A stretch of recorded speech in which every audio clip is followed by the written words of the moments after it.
এক সাহাবীর ঘটনা। আল্লাহর নবী সাল্লাল্লাহু আলাইহি ওয়াসাল্লামের একজন সাহাবী, ওই সাহাবীর জুতার ফিতা ছিঁড়ে গেছে। জুতার ফিতা সাহাবী জুতার ফিতা ছিঁড়ার সাথে সাথে বলে, ওই সাহাবী দৌড়ায়া মসজিদের মধ্যে চলে গেছেন।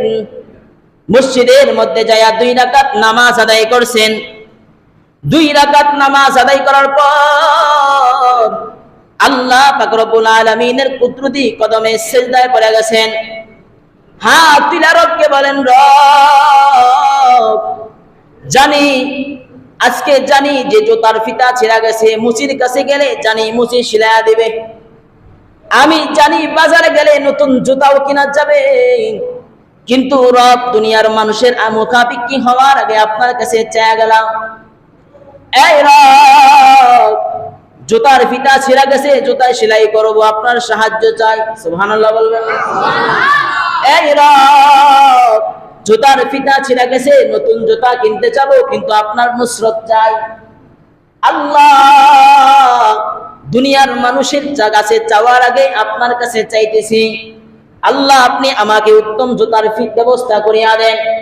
সাহাবী বলেন, জানি মুচির কাছে গেলে জুতা পাইবো, জানি নতুন জুতা বাজারে গেলে কিনতে পারবো, এরপরও রবের কাছ থেকে চাইলাম, এজন্য রবের কাছ থেকে চাইলাম যাতে করে কিয়ামতের ময়দানে আল্লাহ আমাকে অভিযোগ করে না বলতে পারে, এই বান্দা জুতা ছিঁড়ছে, টাকার গরম দেখায়া দোকানে গিয়া নতুন জুতা কিনছো, আমি রবের খবর রাখো নাই।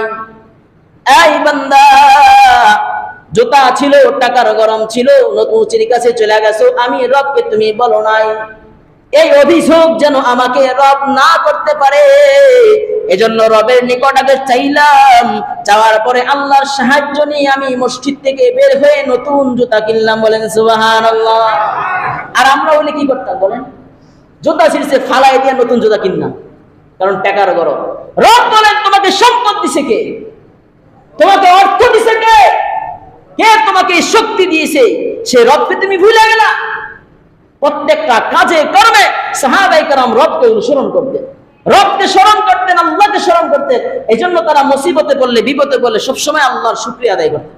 আর আমরা মুসিবতে পড়লে এমন হায় হুতাশ করি, বলি রবকে আমাকেই দেখছে, আর কেউ দেখে নাই। কথা বলেন ঠিক কি না? হ্যাঁ, আমরা হায় হুতাশ করি, কিন্তু আল্লাহ পাক রব্বুল আলামিন বলে, তুমি মুসিবতে পড়ো, বিপদে পড়ো, আপদে পড়ো, আমি রবকে স্মরণ করো, আমি রবের উপর তাওয়াক্কুল করো, আমি রবের কাছে চাও, আমি রব তোমার পথকে সহজ করে দেব। বলেন সুবহানাল্লাহ। এজন্য বিপদ আপদ থেকে, সবকিছু থেকে মুক্তি একজন করতে পারেন, তিনি কে? আল্লাহ। আল্লাহ পাক রব্বুল আলামিন তোমাকে মুক্তি করতে পারেন। এজন্য রবের কাছে বেশি বেশি চাইবেন তো ইনশাআল্লাহ।